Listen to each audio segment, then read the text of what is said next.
Olá, amados, a graça e a paz do Senhor Jesus, sejam bem-vindos. Aqueles que estão nos ouvindo pela internet, eu cumprimento com a graça e a paz do Senhor Jesus. Aqueles que nos ouvirão no momento posterior, eu declaro a graça e a paz do Senhor Jesus sobre as vossas vidas. É uma satisfação poder compartilhar a preciosa palavra do Senhor. E aqui hoje eu vou aproveitar uma dica do bispo de domingo passado, porque ele nos intimou, sugeriu para que nós estudássemos a carta de Paulo aos Romanos. E meditando nessa porção dessa carta, especialmente até o capítulo 8, aí hoje eu quero compartilhar um pouquinho sobre o capítulo 5 dessa carta de Paulo aos Romanos. Então, eu quero deixar aqui, inicialmente, vamos trabalhar todo o texto do capítulo 5, versículo 1 ao 17, como nossa introdução aqui. Então, Romanos capítulo 5, verso 1, a palavra de Deus diz assim: justificados, pois, mediante a fé, temos paz com Deus, por meio de nosso Senhor Jesus Cristo. Lá no verso 17 vai falar: se pela ofensa de um e por meio de um só reinou a morte, muito mais os que recebem a abundância da graça e o dom da justiça reinarão em vida por meio de um só, a saber, Jesus Cristo. Amém? Te damos graças, Pai, mais uma vez, que o Senhor possa ministrar, que saiamos daqui edificados, fortalecidos, enriquecidos no poder do Teu Espírito e da Tua preciosa palavra. Te damos graças por esse momento, Pai, em nome do Senhor Jesus. Amados, essa é uma carta rica, e é uma carta, pode ser chamada de um livro histórico. Então Jesus, ele dividia a Bíblia, lá em Lucas 24, 44, Jesus vai mostrar que Jesus via a Bíblia em 3 divisões principais. Logicamente, os estudiosos, nós conhecemos, o irmão está dando muito eco para mim, eu não entendo muito, mas se puder. Ele dividia então em 3 partes principais. Lógico que nós conhecemos em 5 divisões principais no Antigo Testamento, mas Jesus dividia em 3. E o Novo Testamento também pode ser dividido em 4, mas também, principalmente, em 5 partes. Então nós temos os Evangelhos, Atos, depois as Epístolas e depois a carta, o livro de Apocalipse, que é profético. E se dividirmos em 3 partes, nós veremos a parte histórica nos Evangelhos e Atos. Depois temos em segunda parte as epístolas e temos o livro de Apocalipse. Então aqui a carta de Paulo aos Romanos é um marco, ele começa a divisão, é a primeira epístola. Então o Espírito Santo direcionou para que fosse dessa forma. Nós sabemos que as cartas foram escritas antes dos evangelhos, mas o Espírito de Deus direcionou dessa forma. Então, nós vemos a história da pessoa, o Deus que se fez carne, manifestando o seu corpo físico nos evangelhos. E nós vemos o Senhor Jesus manifestando através do seu corpo coletivo no livro de Atos. Então, nós temos a manifestação de Jesus nos evangelhos e no livro de Atos. E aqui começa uma carta, uma divisão que é o livro de Romanos. Então, o livro de Romanos, ele é profundo, é chamado por alguns do 5º evangelho. Esse livro, ele mudou a história de muitas pessoas. Nós podemos citar Agostinho, Lutero, John Wesley e outros mais. Então, ele é um marco, porque ele é profundo, não é por coincidência, mas Deus direcionou que para que nós entendêssemos verdades profundas que estão nesse livro. Então, aqui revela a própria pessoa do Senhor Jesus. Nos livros históricos, revela a pessoa do Senhor Jesus, depois revela o corpo coletivo que é a igreja através do livro de Atos, e nós vamos observar que o livro de Atos não tem fim, não tem uma conclusão, porque continua ao longo da história até os nossos dias. Nós estamos escrevendo a história da igreja do Senhor Jesus, é uma continuação do livro de Atos. Então nós temos a parte conceitual, numa linguagem moderna nossa, mas aquilo que Jesus ensinou. E Paulo veio explicar, mostrar a vida prática da igreja através das cartas. Então, nas cartas, nas epístolas, nós temos a vida prática da igreja. Então, para começar, o Paulo vai estabelecer aqui verdades que irão nos conduzir para experimentar o profundo do Senhor, experimentar mais do Senhor Jesus. E ele vai começar com essa carta de Romanos. Então ele vai mostrar, através dessa carta, aqui, vai mostrar aqui o progresso do pecado, vai mostrar a ingratidão, a idolatria, a degradação moral. Antes ele começa se identificando, que era o padrão das cartas lá naquele tempo antigo, se identificando e falando o objetivo, que está lá no capítulo 1, verso 1. Qual que é o objetivo? É o Evangelho de Deus. Então é mostrar a prática do Evangelho através da carta de Romanos. Então ele vai estabelecer verdades aqui. Lá no 17, no 18, capítulo 1 ainda, ele vai falar o que é o Evangelho. Capítulo 1, verso 16. É o poder de Deus para a salvação de todo aquele que crê. É por fé. Não é naquilo que nós cremos, não é naquilo que nós achamos, naquilo que nós fazemos, é naquilo que nós cremos, é por fé. Então, para quem que Paulo escreveu? Tinha algum líder na igreja naquele tempo? Ele escreveu essa carta, alguns falam em torno do ano 55 ao 58, outros afirmam que foi no ano 58, enfim, foi naquele período, entre lá nos anos 50 desta era. Então, religiosamente, quando o mundo fala de religião, vai falar que Pedro era o líder dessa igreja naquele momento, que começou ali. Mas aqui nós vamos ver que temos evidências bíblicas que não havia um líder, não era Pedro nem Paulo líder naquela carta. Então, naquela igreja, Paulo, ele vai falar que ele queria visitar. Lá no verso 11 ele vai falar: porque muito, do capítulo 1, desejo ver-vos a fim de repartir convosco algum dom. Ele queria visitar Roma, ele não conhecia, então ele não era o líder daquela igreja. Então nós temos também algumas evidências, evidências fortes na Bíblia que Pedro não era o líder também daquela igreja. Então, nós podemos afirmar aqui que lá em Gálatas 2:9 vai falar que Pedro era o apóstolo da circuncisão. O que é isso? Era o líder, ele foi levantado para ministrar aos judeus, ministrar aos da circuncisão. Então ele não foi chamado para ministrar aos gentios. Então Pedro não era o líder dessa igreja. Outro ponto, na própria carta de Romanos, Paulo vai falar aqui, capítulo 15, verso 20, Paulo fala, aqui a palavra diz: esforçando-me deste modo, por pregar o evangelho, não onde Cristo já fora anunciado, para não edificar sobre fundamento alheio. Paulo tinha um princípio no ministério dele. Onde tinha algum irmão ministrando, ele não ministrava. Ele pregava onde ninguém nunca tinha pregado, algum líder.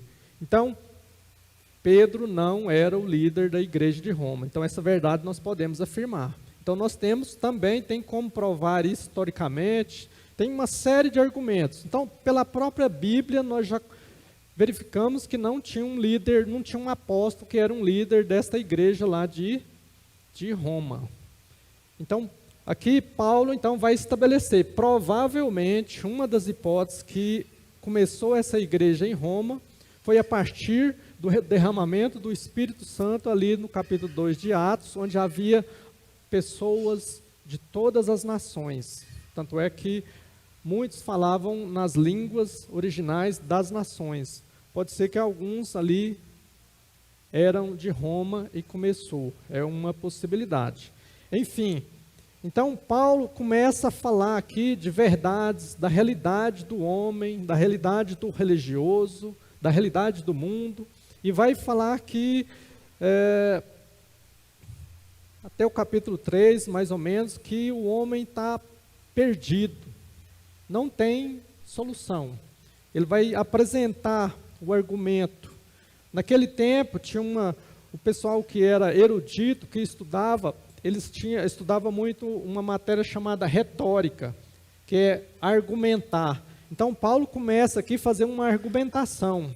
Ele começa a desenvolver essa argumentação e começa a mostrar verdades que estavam já escritas no Antigo Testamento e conclui essa verdade lá no capítulo 5 e mostra o resultado dessa verdade até o capítulo 8 e prossegue. Aí, como o bispo colocou domingo, a partir do capítulo 12 nós temos as questões práticas, o resultado, depois como nós vamos aplicar essas verdades no nosso dia a dia. Então, eu quero tratar aqui hoje especificamente do capítulo 5.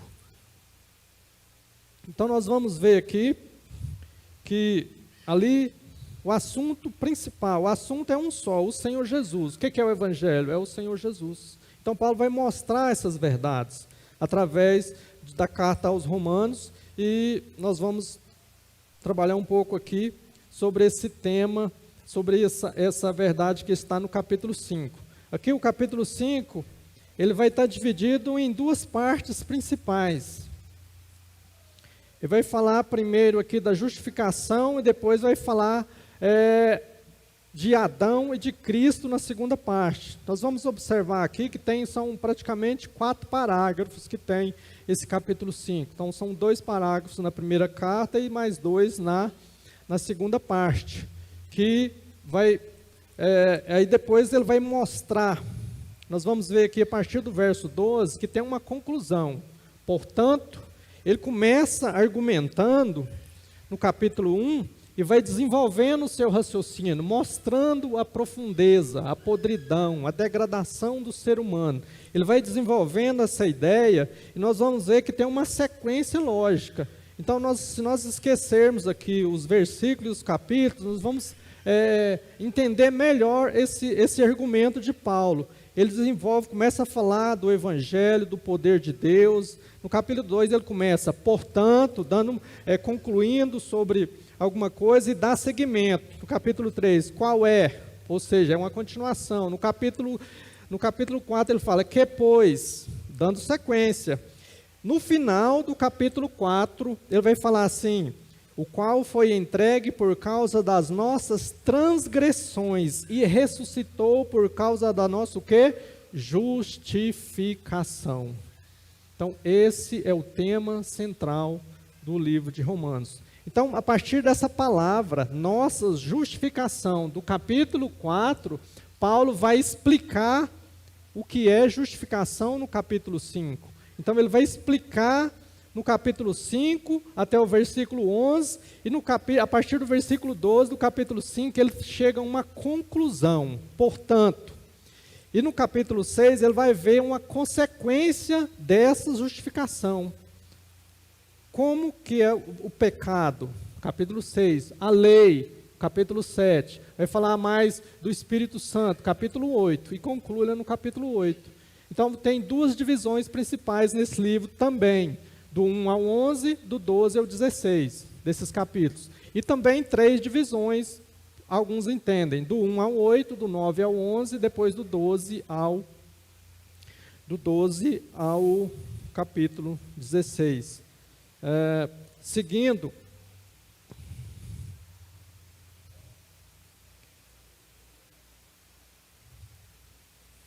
seguindo aqui, vou mostrar aqui. A do 1 ao 8 vai falar da provisão do Evangelho, o que o Evangelho proveu para as nossas vidas. Do 9 ao 11 vai falar do propósito, do plano. Tanto é que lá no 10, 9 vai falar aquele que confessa, quem crê e confessar com a boca, né? E do 12 vai falar do poder ou produto, o resultado. Foi aquele que o bispo compartilhou no domingo último. O resultado. Vai falar ali da nossa posição diante das autoridades, vai falar da renovação da nossa mente. Então ele segue aqui e nós vamos trabalhar, vamos ver a conclusão aqui. Qual que é o tema central? A justificação, que está no capítulo 5. Então, aí depois, todo o livro vai tratar sobre o resultado disso. Então, Paulo começa aqui falando de, verso 1 do capítulo 5. Justificado, pois, mediante a fé, temos o quê? Paz com Deus. Então, hoje, nós que cremos. Então, quem não creu? Quando nós não cremos, nós éramos o quê? Inimigos de Deus. Nós não tínhamos paz, nós não tínhamos sossego. Hoje, a partir da justificação, nós temos o quê? Paz com Deus. Então, aqui eu estou falando de elementos, verdades, que precisam estar no nosso coração, para quê? Para que nós possamos reinar sobre as circunstâncias. Nós vamos ter problemas? Sim. Nós vamos passar por adversidades? Sim. Nós vamos sofrer, nós vamos ficar tristes? Sim. Mas nós podemos reinar sobre essas adversidades. Todos os homens e mulheres de Deus passaram por adversidades. José passou, Davi passou, Daniel passou, Ana, muitos homens e mulheres de Deus tiveram dificuldades, passaram por momentos difíceis, teve perdas, mas eles o que? Reinaram sobre as circunstâncias. Paulo reinou sobre as circunstâncias. Paulo estava preso, teve um momento da sua vida que ele estava em uma masmorra, estava preso lá. Ele estava compartilhando, escreveu uma carta, alegrai-vos no Senhor, alegrai-vos no Senhor. Ele estava feliz porque ele sabia no Deus que ele cria. Paulo reinou sobre as circunstâncias. Ele sofreu, recebeu chibatada, foi preso, quase foi naufragado. Sofreu todo tipo de perseguição, mas Paulo o quê? Reinou em vida. Porque ele entendia as verdades, os princípios que está na palavra do Senhor. Então aqui nós vamos ver verdades que Deus nos deixou na sua palavra, para que nós possamos reinar sobre as circunstâncias, para que nós possamos crer, entender que Deus é maior e que está acima de todas as coisas, que Deus está em nós, que nada pode prevalecer contra os filhos de Deus, sobre a vida daqueles que creu no Senhor Jesus. Então, primeiro aqui, nós éramos inimigos. Então, agora nós temos o quê? Paz com Deus. Em Adão, nós fomos condenados. Adão é o quê? Ele representa aqui o cabeça da raça humana. Então, nós nascemos condenados. Por quê? Porque ele desobedeceu. Mas em Cristo, não há nenhuma condenação. Quem é o nosso representante? Nós como seres humanos. É Adão ou é Cristo? Se é Cristo, nenhuma condenação há para aqueles que creu no Senhor Jesus. Em Adão nós nos tornamos injustos. Nós tornamos injustos com os nossos familiares, com os nossos amigos, mas em Cristo nós podemos praticar as boas obras, resultado da justiça da cruz do Calvário. Então, no primeiro ponto aqui, nós temos paz com Deus. Como que é isso? Mediante o quê? Mediante a fé. Não é por aquilo que eu faço, não é porque eu sou religioso, é porque eu criei pela fé no Senhor Jesus. Segundo ponto, nós temos livre acesso diante de Deus. Antes, os judeus eram separados da presença de Deus, tinha um véu que separava. os gentios eram isolados, não podia, né, tinha que ficar fora do muro do templo. Havia uma separação. Jesus veio e rasgou o véu de alto a baixo. Então hoje nós temos acesso ao Pai. Jesus, que é o Filho, ele está na presença do Pai. E o Filho, e aqui acesso significa entrar na presença de um mediante o favor de outrem. Então nós entramos, nós acessamos ao Pai, o trono da graça de Deus, mediante o favor de quem? Do Senhor Jesus. Ele é o nosso representante. Nós nascemos representados por Adão, mas quando cremos, o nosso representante, o nosso cabeça é quem? O Senhor Jesus. Terceiro ponto, nós temos uma esperança gloriosa. Está lá no verso 2, por intermédio de quem obtivemos igualmente acesso pela fé a essa graça na qual estamos firmes e gloriamo-nos na esperança da glória de Deus. Nós temos uma esperança gloriosa no futuro. Nós vemos muitas dificuldades, nesses últimos 2 anos nós vimos coisas que nem nossos pais experimentaram nessa terra. E segundo os profetas, tudo aponta para isso, as coisas vão ficar cada vez mais difíceis. Mas nós podemos reinar sobre essas circunstâncias e o que? Nós temos uma esperança que é muito maior do que isso tudo. Uma esperança de estar na glória com o Senhor Jesus. Não é porque nós merecemos, é por causa dele. Então nós temos uma esperança. A paz, né, que nós comentamos aqui, a paz com Deus trata do passado. E o acesso trata do presente e essa esperança de glória, fala do futuro, a glória que nós vamos experimentar com o Senhor Jesus. Depois, lá no verso 3 e 4, e não somente isso, mas também nós gloriamos nas próprias tribulações, sabendo que a tribulação produz o que? Perseverança, e a perseverança experiência, e a experiência esperança. Olha a Bíblia, a palavra de Deus, gloriar na própria tribulação. Já imaginou, irmão? Vamos meditar, passar dificuldade, ser perseguido, sofrer. E a palavra falando, nós gloriamos nas próprias tribulações. O que a palavra quer nos ensinar? Então, nós podemos receber favor em meio à tribulação. A tribulação, a dificuldade, trata o nosso caráter. No fim, nós temos, depois que passamos por isso, nós temos um caráter aprovado. Depois que passamos por essas dificuldades, doenças, seja lá o que for, nós saímos disso mais parecidos com o Senhor Jesus. Então nós podemos suportar, não é na nossa força, é no poder do Espírito Santo do Senhor, pela obra que o Senhor Jesus já fez na cruz do Calvário. Então a experiência que fala aqui, né, nós comentamos, ela significa ter um caráter aprovado. Então esse é o objetivo, Deus permite.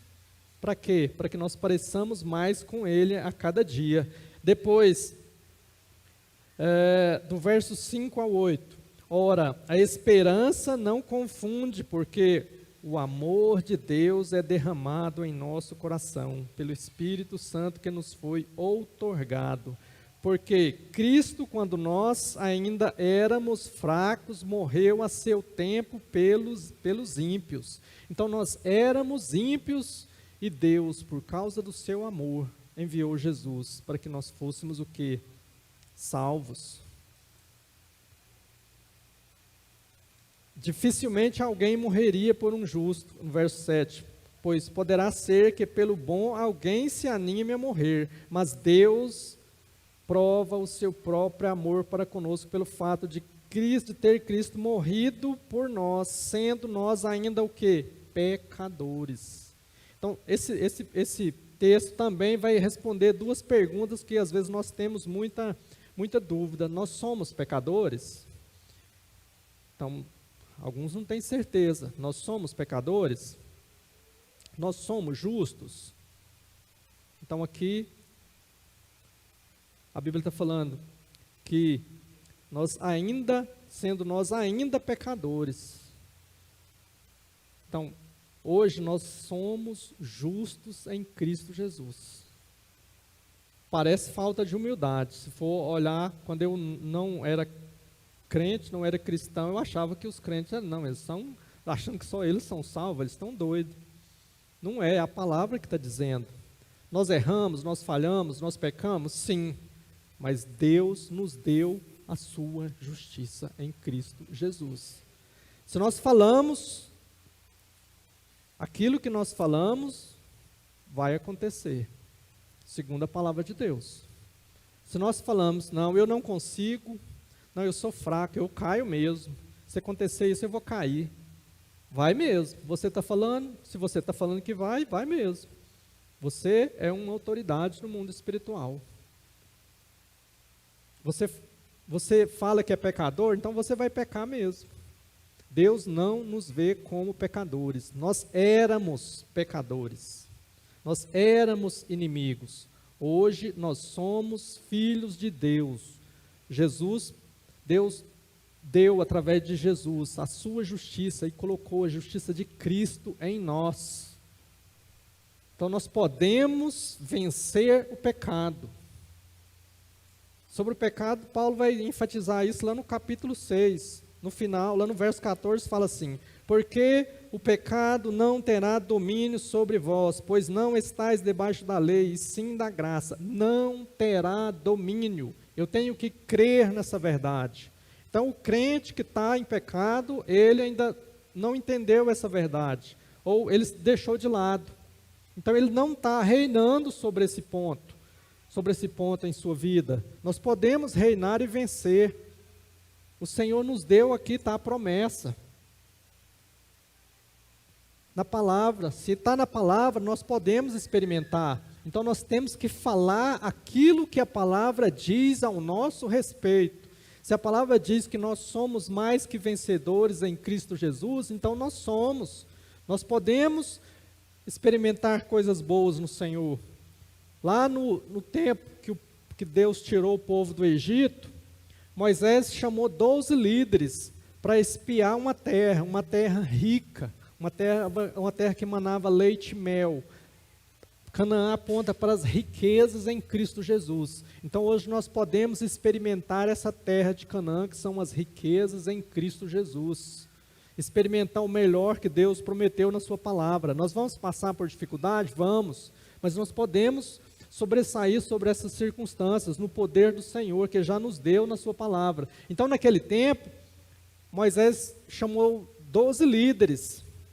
10 líderes falaram: não, a terra é boa, a terra é rica, a terra é próspera, mas tem gigante, tem muralha, nós não vamos conseguir.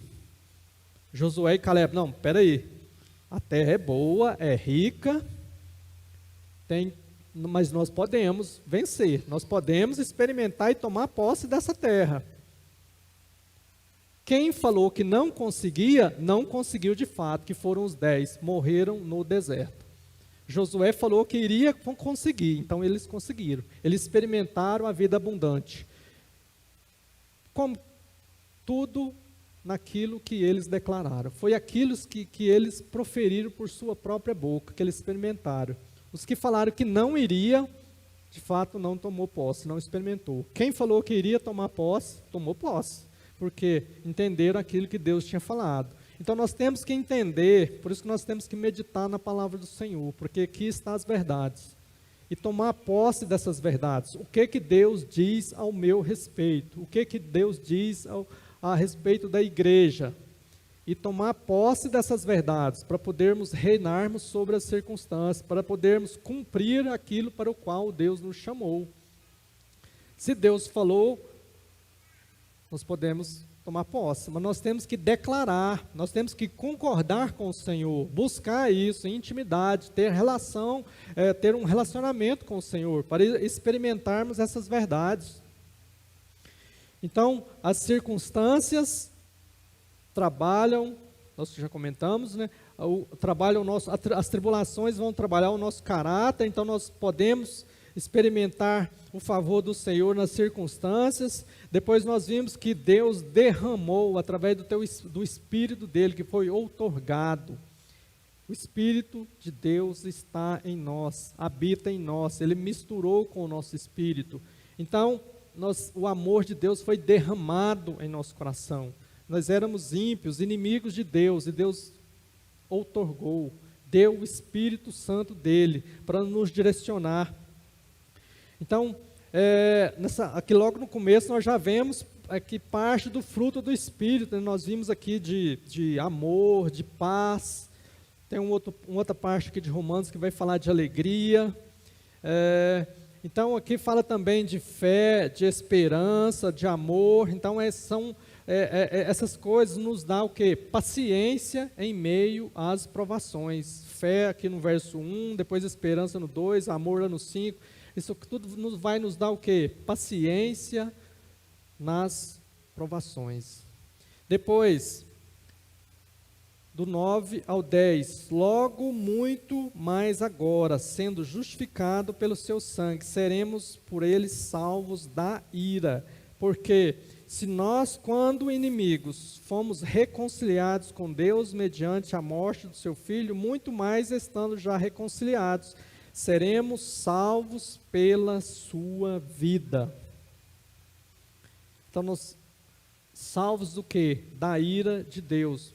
Por sua vida de quem? A vida do Senhor Jesus, que foi entregue ao nosso favor.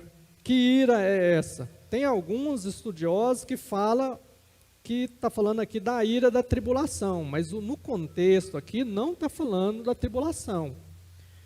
Então, mas se pode até, aqui nós podemos concluir que não é a tribulação o qual o mundo vai passar.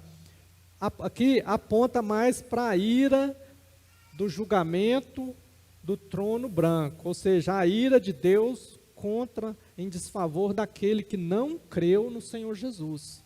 Então, quando nós éramos inimigos de Deus, havia aquela ira de Deus sobre nós, porque Deus é santo, Ele é justo, Ele é perfeito, Ele abomina o pecado, e nós éramos pecadores em Adão.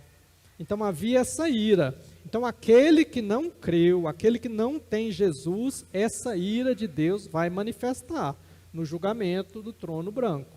Então aqui fala que nós fomos justificados. Então nós seremos o quê? Por ele salvos da ira. Da ira do julgamento, da condenação de Deus. Então nós, quando justificado, quando cremos no Senhor Jesus, isso aqui a Bíblia está afirmando, nós não passaremos pela ira ou pelo julgamento de Deus, julgamento do trono branco. Tem um julgamento próprio para a igreja, que é 1000 anos antes desse julgamento do trono branco. A igreja vai ser julgada, conforme a resposta, conforme aquilo que nós estamos respondendo para o Senhor hoje. Mas aqui não está falando disso. Depois, seguindo, reconciliação com Deus, vai seguindo aqui no versículo 11, e não apenas isso, mas também nos gloriamos em Deus por nosso Senhor Jesus Cristo, por intermédio de quem recebemos agora a reconciliação. Está falando de reconciliação, então porque havia uma conciliação antes, quando Deus criou o homem, havia comunhão, havia intimidade, antes da queda. Com a queda, foi necessário a reconciliação. Então, como nós fomos reconciliados com Deus, nós temos também, depois dessa reconciliação, o ministério da reconciliação. Está lá em Coríntios, segunda carta de Paulo aos Coríntios, capítulo 5, vai falar desse tema. Vamos ler para entendermos que essa parte da reconciliação é importante. Capítulo 5, a partir do verso 18. Ora, tudo provém de Deus, que nos reconciliou consigo mesmo por meio de Cristo e nos deu o ministério da reconciliação. A saber que Deus estava em Cristo reconciliando consigo o mundo, não imputando aos homens as suas transgressões, e nos confiou a palavra da reconciliação. Então nós temos a palavra da reconciliação. Reconciliar o quê? Aquele que não creu, aquele que é ímpio, reconciliar com o Senhor Jesus. E nos reconciliarmos uns com os outros. Então nós não podemos ter o quê? Inimizade, mágoa, rancor. Nós temos o ministério da reconciliação. Sobre reconciliação ainda, todas as religiões buscam de alguma forma a reconciliação com algo superior, com algum Deus. Ela busca reconciliação como? Fazendo alguma coisa, pagando algum preço. Fazer boas obras, fazer algum sacrifício, cortar o próprio corpo. Então temos aí mais de 6.000 religiões, todas buscam o quê? A reconciliação com o seu Deus. Não, nosso Deus é único e nós já fomos reconciliados através de quem? Através do Senhor Jesus. Amém? Então aqui, nessa parte, Paulo vai dar aqui, até o próprio comentário aqui da Bíblia do irmão Russell Shedd vai falar assim, estes versículos, no caso essa parte aqui, elas descrevem as bênçãos que acompanham a justificação.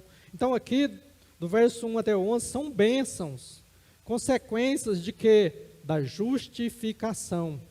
Justificação através de quem? Através do Senhor Jesus. Então são bênçãos que nós podemos experimentar para podermos reinarmos em vida.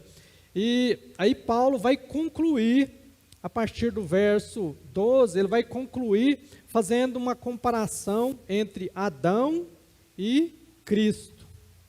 Então aqui nós vamos ver entender também um aspecto interessante. Muitos críticos da palavra do Senhor, dos incrédulos, ou assim, vai falar que a história de Adão e Eva é um mito.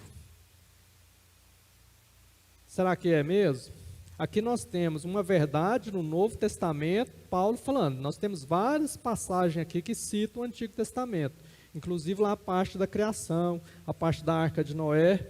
Aí vem um detalhe, o Novo Testamento tem mais de 5.800 documentos históricos que provam a veracidade do Novo Testamento. Então a questão histórica precisa de evidências para serem provadas. Então, o Novo Testamento ele é provado através dessas evidências históricas. O que? Existem, segundo os estudiosos, em algum museu, por aí afora, mais de 5.800 documentos que provam a veracidade do Novo Testamento. E o Novo Testamento tem várias citações do Antigo Testamento, e aqui é uma delas, citando logo o início ali do Antigo Testamento. Então aí fica complicado para contestar, né? Então nós temos que crer nessa verdade. Então aqui Paulo está falando de Adão. E nós não tem como contestar o Novo Testamento. E se está falando do Antigo, como que nós vamos contestar o Antigo agora? Impossível. Então vai ficar provado que aqui há a verdade. Não existe contradição, ela é só aparente. Quando nós vamos meditar, quando nós vamos buscar o Senhor em oração, em jejum, ouvir de Deus, nós vamos entender aqui que há uma harmonia na palavra do Senhor. Aqui eu estou abrindo só um parênteses para poder enfatizar. Dá mais uma ênfase aqui, sobre a questão de evidência histórica. Existem nós vemos aí muitas citações de autores clássicos. Então, em relação a alguns autores, Aristóteles, Platão, Sócrates, existem aproximadamente 7 documentos históricos que provam a veracidade desses autores. 7 documentos. Então, são incontestáveis esses autores na academia. Agora, o Novo Testamento tem simplesmente mais de 5.800 documentos. Dá para contestar? Impossível. Impossível. Então, aqui está a verdade da palavra do Senhor.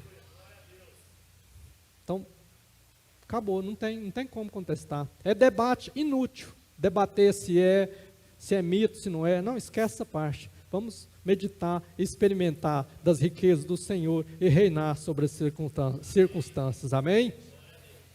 Então, seguindo, Paulo vai fazer aqui agora, para concluir. Então, a partir dessa conclusão, nós vamos reinar sobre o pecado, nós vamos reinar, vamos esquecer regras religiosas, que vai falar lá no capítulo 7, nós vamos entender, ouvir do Espírito de Deus, capítulo 8, e até praticar aquilo que está a partir do capítulo 12. Aí Paulo vai concluir fazendo essa comparação aqui. Então, vamos concluir com essa parte. Aí Paulo começa no 12. Portanto, assim como por um só homem entrou o pecado no mundo, e pelo pecado a morte, assim também a morte passou a todos os homens, porque todos pecaram. Porque até o regime da lei havia pecado no mundo, mas o pecado não é levado em conta quando não há lei. Entretanto, reinou a morte desde Adão até Moisés, mesmo sobre aqueles que não pecaram, à semelhança da transgressão de Adão, o qual prefigurava aquele que havia de vir, ou seja, o Senhor Jesus. Todavia, não é assim o dom gratuito como ofensa, porque se pela ofensa de um só morreram muitos, muito mais a graça de Deus e o dom pela graça de um só homem, Jesus Cristo, foram abundantes sobre muitos. O dom, entretanto, não é como no caso em que somente um pecou, porque o julgamento derivou de uma só ofensa para a condenação, mas a graça transcorre de muitas ofensas para a justificação. No 17, se pela ofensa de um e por meio de um só reinou a morte, muito mais os que recebem o quê? A abundância da graça de Deus e o dom da justiça. O que é o dom da justiça? É ser a justiça de Cristo, é um dom, nós recebemos, é de graça. É o Senhor Jesus que pagou essa conta. Ele é um dom, nós recebemos. A partir de então, nós somos o quê? Justos. Nós éramos pecadores. Nós recebemos esse dom. Nós temos que receber. Quem não quer receber, não experimenta. É a abundância da graça e o dom da justiça. A partir de então, nós o quê? Reinaremos em vida por meio de um só, a saber, Jesus Cristo. Amém? Seguindo, pois assim como por uma só ofensa veio o juízo, o julgamento, a ira de Deus, a condenação. Por uma só o quê? Ofensa. Qual ofensa? A desobediência de Adão. Uma só ofensa. Um só ato. Qual ato? A morte do Senhor Jesus. Nós recebemos o quê? A justiça, a abundância da graça de Deus. Então é uma ofensa, um ato. Uma ofensa de Adão, um ato de Jesus. Muda tudo, é tudo um. Um ato de Jesus resolveu tudo, mas nós temos que crer pela fé. E todas as demais coisas é pela fé. A partir de então, eu faço obras, eu obedeço a Deus, mas é depois, é por causa da obra de Jesus que eu faço boas obras. Eu não faço boas obras para receber essa salvação. Eu faço boas obras porque eu já recebi, porque eu já experimentei, porque é bom demais, tenho alegria de compartilhar, de servir, porque eu já tenho essa graça, esse dom, essa justiça. Eu sou justo em Cristo Jesus, você é justo em Cristo Jesus. O pecado não tem domínio sobre você, não tem domínio sobre mim. Nós fomos reconciliados, então nós podemos reconciliar uns com os outros. Deus não nos condena, Deus não nos julga mais. Então, nós falhamos, nós erramos, mas nós somos justos. Agora pensa, irmãos, nós erramos, nós falhamos, nós éramos inimigos de Deus e o Senhor nos abençoou. Deus não nos condenou. Agora, quando o irmão falha, quando os nossos pais erram, falham conosco, quando um colega falha conosco, nós queremos condenar, nós queremos julgar, nós não perdoamos. Por que nós não perdoamos? Se Jesus já nos deu a reconciliação, já nos deu o perdão, nós éramos inimigos e Ele nos perdoou, Ele não nos condena. Então, a partir disso, nós temos que praticar isso que o Senhor já nos deu, que no decorrer do livro, em todas as cartas, vai falar.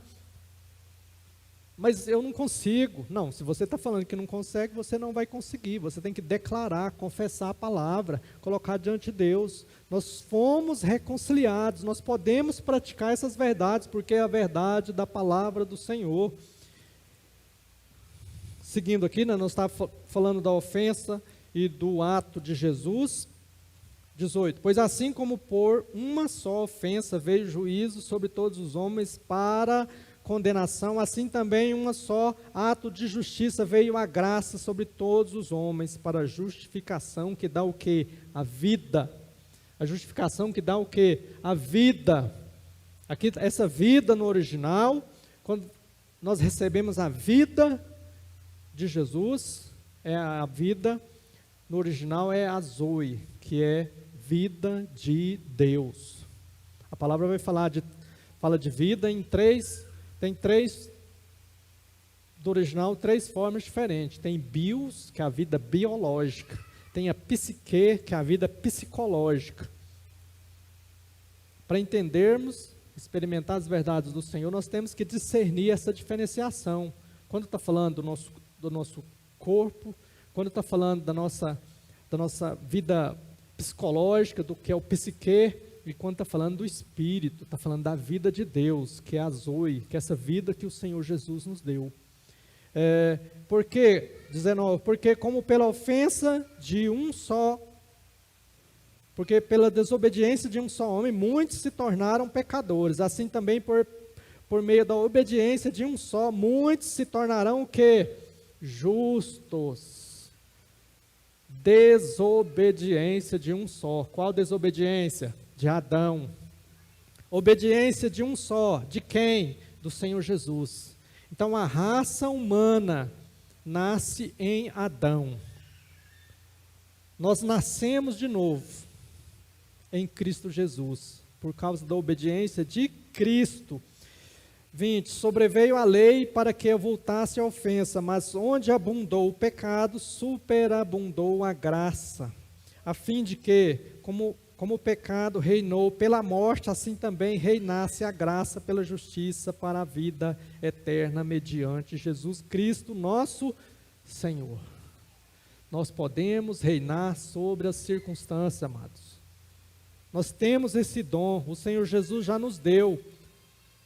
Enfatizo mais uma vez, temos dificuldade, vamos passar por desafios, seremos perseguidos, mas nós temos o dom da justiça, o mesmo poder que ressuscitou Jesus dentre os mortos, esse mesmo poder está dentro de você, está dentro de você, está dentro de mim, é o poder do Espírito Santo de Deus. Por isso nós podemos reinar sobre as circunstâncias.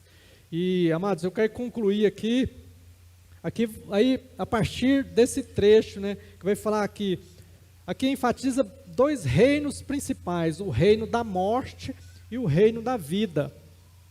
Nós somos do reino da vida, então por isso nós podemos governar sobre as circunstâncias.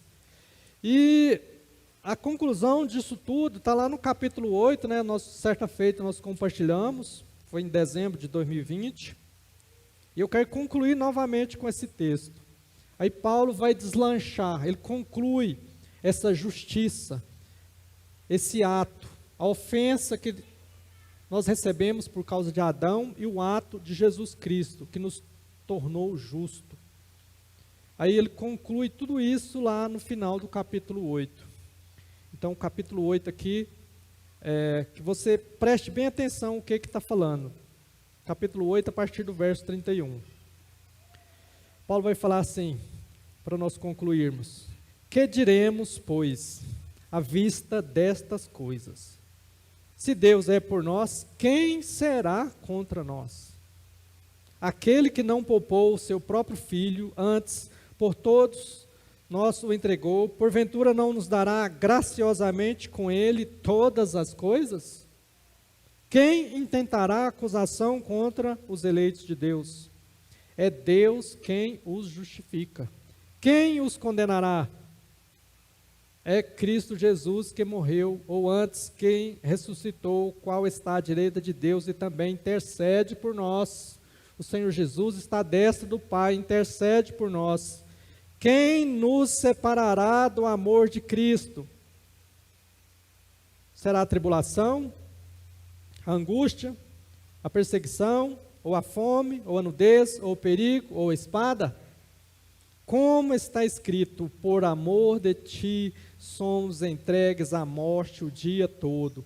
Fomos considerados como ovelhas para o matadouro. Em todas estas coisas, porém, somos mais que vencedores por meio daquele que nos amou. Amém? Em todas as coisas.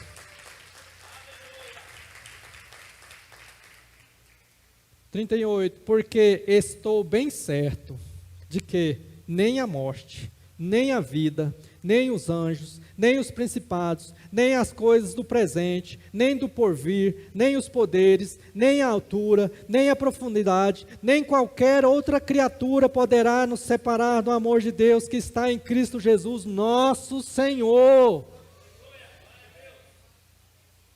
Do que mais nós precisamos, irmãos? Por que nós reclamamos? Por que ficamos revoltados? Nós somos mais que vencedores em Cristo Jesus. O amor de Deus foi derramado sobre os nossos corações.